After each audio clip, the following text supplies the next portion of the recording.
Assalamualaikum warahmatullahi wabarakatuh. Saya Sanufala ingin mempresentasikan tentang circular flow. Circular flow diagram.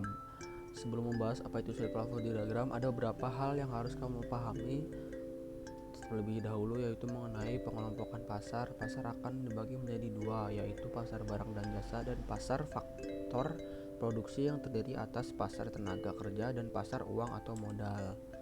Pasar barang dan jasa adalah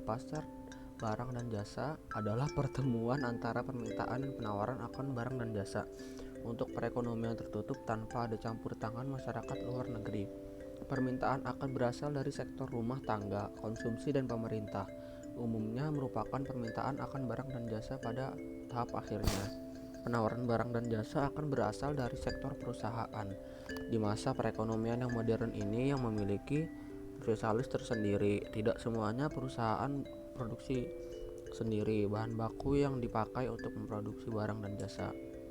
Pasar faktor produksi adalah pasar ini akan terdiri dari pasar tenaga kerja dan pasar uang atau modal.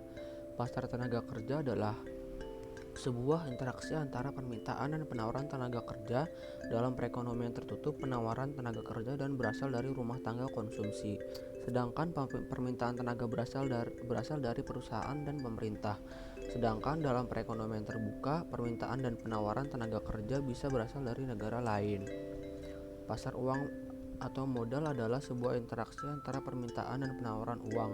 Hal yang diperjualbelikan dalam pasar uang atau modal bukanlah uang dalam bentuk fisik, tetapi hak dan penggunaan uang.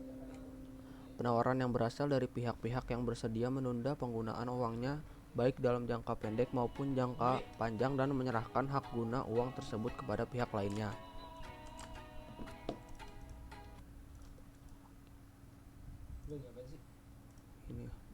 Penggunaan circular flow diagram. 1. Sektor RTK, konsumen akan membeli barang atau jasa dari sektor RTP, produsen. Pada sisi lainnya, RTP akan menerima uang dari RTK. Kedua, dalam usaha mendapatkan barang dan jasa, RTK akan membutuhkan yang namanya pemasukan. RTG, pemerintah mendapatkan penghasilan dari pajak dan penggunaan untuk membeli barang dan jasa dari pasar faktor produksi pasar barang dan RTP. Terima kasih. Assalamualaikum warahmatullahi wabarakatuh.